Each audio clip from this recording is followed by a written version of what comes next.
اور جب P D M کا اجلاس ہوا کرتا تھا تو میں ان اکابرین کے سامنے ضرور یہ سوال رکھتا تھا کہ کم از کم میری زندگی میں ہم جنرل ضیاء الحق کے مارشل لا سے لے کر مسلسل آمریتوں کے خلاف جنگ لڑ رہے ہیں،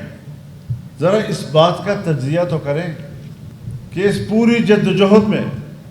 جمہوریت طاقتور بنی یا آمرانہ قوت طاقتور بنی ہے؟ اور اگر یہ ایک مسلمہ حقیقت ہے کہ جمہوریت کمزور ہوئی ہے تو پھر ذرا ہمیں غور کرنا چاہیے کہ اس میں سیاستدانوں کا کتنا کردار ہے، ہماری کوتاہیوں کا اس میں کتنا کردار ہے، اس کے اصل ذمہ دار کون ہیں؟ ہر شخص کہتا ہے میں سب سے زیادہ طاقتور ہوں، ہر شخص کہتا ہے میں سب سے زیادہ دولت مند ہو جاؤں، لیکن کبھی دنیا خواہشات کے تابع رہی ہے؟ اللہ تعالیٰ نے بھی انسان کو خواہشات سے بھرا ہے، اور تمام بشری، انسانی، حیوانی، بہیمی خواہشات سے انسان کو بھر دیا ہے،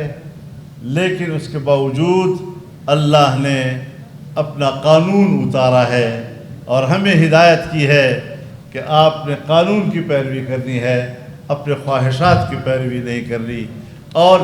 یہی ضابطہ اور یہی اصول انسانی معاشرے میں اعتدال پیدا کرتا ہے۔